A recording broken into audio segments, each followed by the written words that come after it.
आज मेरा वीडियो भारत के जागरूक नागरिक होने के नाते हम ऐसे में से किसी एक को ये जिम्मेदारी उठानी पड़ेगी, इसलिए मैंने ये वीडियो बनाया है।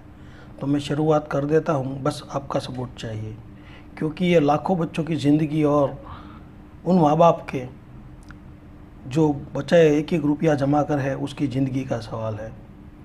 आज जिस कारण उन लाखों स्टूडेंटों को मुश्किलों को सामना करना पड़ रहा है, इसलिए मैं ये सोच रहा हूँ कि भारत सरकार और हमारे शिक्षण मंत्री को एक पत्र लिखूँ कि आज का स्टूडेंट कल का भविष्य है और उनका साथ खिलवाड़ न कीजिए।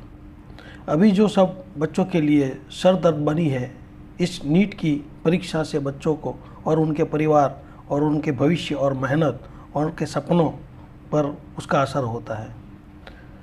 नीट के बारे में जानकारी इसलिए दे रहा हूँ कि नीट की जो एग्ज़ाम है, national eligibility cum of entrance test, जो पहली बार 2013 में CBSE द्वारा आयोजित किया गया था, इनसे पहले होने वाली AIPMT all India pre medical test की जगह ली थी। हालांकि कानूनी विवादों के कारण 2014 और 15 में इसे भविष्य के रूप में अस्थायी रूप से रोक दिया गया था और फिर AIPMT कराई गई थी। 2016 से उसे पूरी तरह से अनिवार्य रूप से दोबारा लागू कर दिया और 2019 में इसकी जिम्मेदारी NTA नेशनल टेस्टिंग एजेंसी को सौंप दी गई थी। ये डॉक्टरी के लिए क्यों आवश्यक ज़रूरी है, इसके भी कुछ कारण है। नीट को पूरे देश में एक देश एक मेडिकल परीक्षा के सिद्धांत पर लाया था। इससे ज़रूरी होने के मुख्य कारण कुछ ये है कि पारदर्शिता और निष्पक्षता थी। पहले हर राज्य में बड़े प्राइवेट कॉलेज और अपनी अलग अलग परीक्षाओं लेते थे, जिसे डोनेशन और भ्रष्टाचार की बोलबाला चलती थी। नीट ने इसे खत्म कर दिया। इसका लाने का कारण यही था, केवल मेरिट योग्यता के आधार पर उसे डॉक्टर बनाया जाता है। इसे छात्रों का तनाव कम करने का उद्देश्य था। पहले छात्रों को अलग अलग राज्यों और कॉलेजों के लिए 10 से 15 फॉर्म भरने पड़ते थे और अलग अलग शहरों में जाकर परीक्षा देनी पड़ती थी और भारी फीस भी चुकानी पड़ती थी। अब सिर्फ एक परीक्षा से देश के किसी भी मेडिकल कॉलेज में MBBS, BDS या आयुष में दाखिला मिल सकता है और ये सुनिश्चित करता है कि देश में डॉक्टर बनने वाले हर छात्र का बुनियादी ज्ञान और योग्यता एक समान स्तर की होनी चाहिए। मैं तो सरकार से अनुरोध करता हूँ कि अगर ये योग्यता के आधार पर है तो इसमें से आरक्षण भी हटा दीजिए। हाँ, मैं ये भी बता दूँ कि मुझे आरक्षण से कोई परीक्षण नहीं है और ये योग्यता के आधार पर ही तय हो रहा है। इससे समान अधिकार मिल रहा है। आपका ध्यान इस ओर करवा रहा हूँ। अब हम चलते हैं जो आज का बड़ा मुद्दा है और उसी तरह 2 नीट का पेपर जो लीक हुआ है उस तरफ हम चलते हैं। अब कई बार पेपर लीक हुआ है, मेडिकल परीक्षा में गड़बड़ी या लीक के मामले में पहले भी आए थे, लेकिन नीट के इतिहास में पूर्ण रूप से पूरी परीक्षा के रद्द करके देशव्यापी दोबारा परीक्षा री एग्ज़ाम करवाने का फैसला मुख्य रूप से 2 बार हुआ है, जिसमें एक बार इसकी पूरी रूप से APMT के दौरान हुआ था और 2015 में AIPMT के समय में तब सुप्रीम कोर्ट ने आदेश पर पूरी परीक्षा रद्द कर दी गई थी, क्योंकि हरियाणा और अन्य राज्यों में ब्लूटूथ डिवाइस के ज़रिए आंसरिंग की लिंक हुई थी और सरकार ने दोबारा परीक्षा आयोजित की थी। ब्लूटूथ से सब बच्चों को आंसर मिल रहा था। फिर साल 2024 में बिहार और अन्य राज्यों में पेपर लीक हुए। ग्रेस मार्क को लेकर भारी विवाद हुआ। हालांकि सुप्रीम कोर्ट ने माना कि लिंक व्यापक स्तर पर नहीं हुई है, इसलिए पूरी परीक्षा को रद्द नहीं की गया, लेकिन विवादित सेंटर और ग्रेस मार्क को ले वाले करीब 1563 छात्रों को दोबारा परीक्षा ली गई थी। हाल ही में उसी महीने 3 मई 2026 को परीक्षा हुई में एक डिजिटल ग्रेस पेपर, जिसमें असली परीक्षा के कई सवाल मैच कर रहे थे।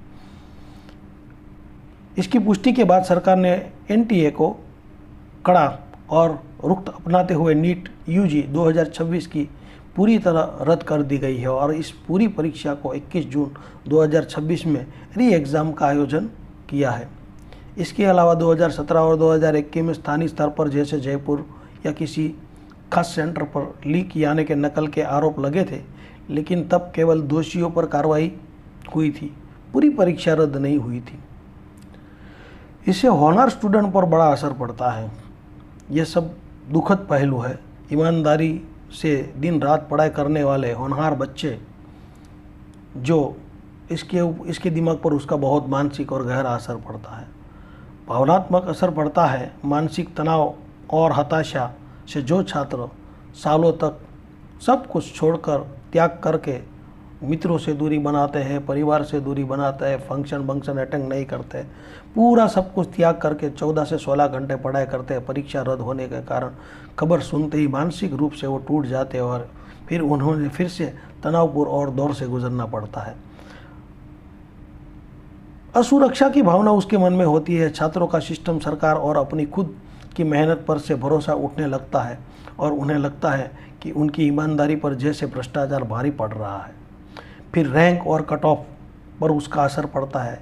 जब पेपर लीक होता है तब अयोग्य छात्र को पूरे मार्क्स मिल जाते हैं और इससे कट ऑफ ऊंचा जाता है और 720 में से 700 नंबर लाने वाले होनहार छात्रों को भी सरकारी कॉलेज में सीट नहीं मिलती है।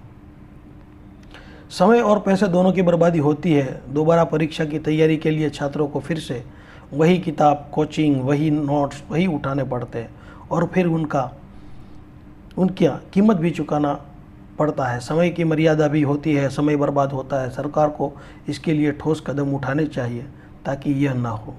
भविष्य में ऐसी गंभीर गलतियों को रोकने के लिए विशेषज्ञों द्वारा कई सुझाव भी दिए गए हैं जिन्हें सरकार को लागू करना चाहिए। पूरी तरह से ऑनलाइन कर देना चाहिए और अगर कंप्यूटर बेस्ड टेस्ट CBT जैसे बोलते हैं, सभी neat and paper OMR mode पर हो जाने चाहिए।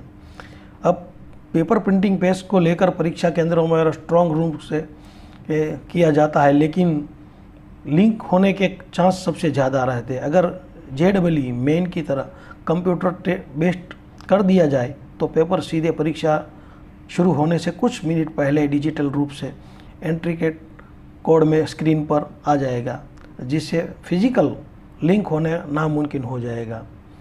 तो public examination prevention of the unfairness, ये एक्ट का कड़ाई से पालन करना चाहिए। सरकार ने हालांकि मैं जो कानून बनाया है उसमें से तहत पेपर लीक करने वाले गिरोह को 10 साल तक की जेल और 1 करोड़ रुपया जुर्माना प्रावधान किया, लेकिन मैं तो यह कह देता हूं कि अगर कोई ऐसी हरकत करता है तो उसे अंतिम सांस तक जेल और उनकी पूरी जायदाद जब्त हो जाए और उनके परिवार में से किसी भी सदस्य को सरकारी या नौकरी या सरकारी कोई भी लाभालाभ न मिले।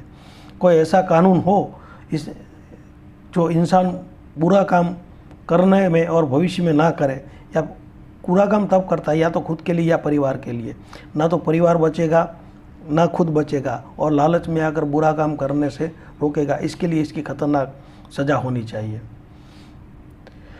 परीक्षा कराने वाली एजेंसी NTA ने अंदरूनी तंत्रों को कड़ी सुरक्षा ऑडिट होनी चाहिए।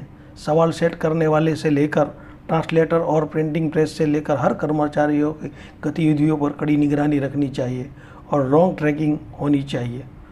मल्टीपल टेस्ट और एन वक्त पर चयन परीक्षा के लिए काम से 3 से 4 अलग अलग प्रश्न पत्रों को तैयार रखा जाना चाहिए और कौन सा सेट किस सेंटर पर खुलेगा इसका फैसला परीक्षा शुरू होने के कुछ आधा घंटे पहले ही रैंडम सॉफ्टवेयर के जरिए होना चाहिए।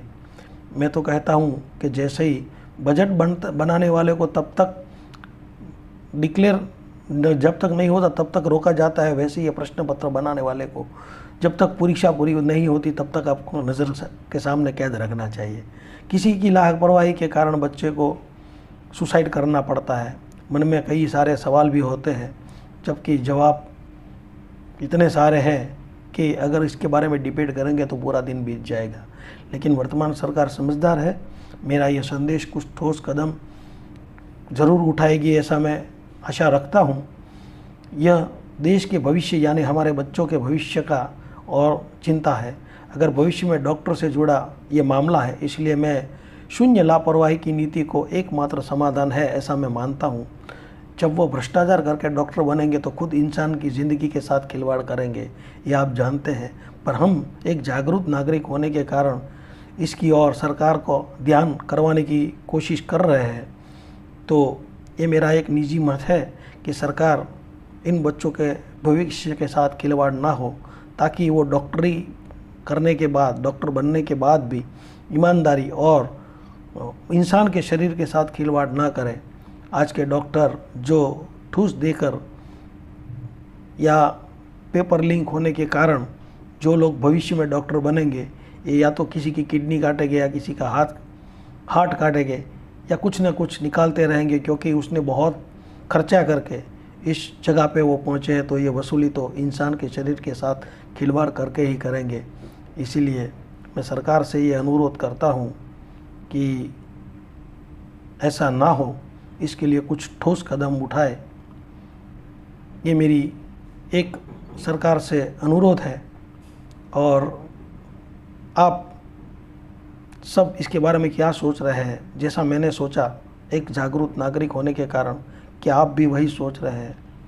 तो अगर ये सोच रहे हैं तो मेरे इस वीडियो को लाइक, शेयर और हर नागरिक तक पहुंचाइए। मैं सरकार को इसके बारे में पत्र लिखने वाला हूं और आशा भी रखूंगा कि सरकार इसके लिए कुछ अच्छा सोचे और आने वाले भविष्य को बचाए। जय हिंद, जय भारत, भारत माता की जय।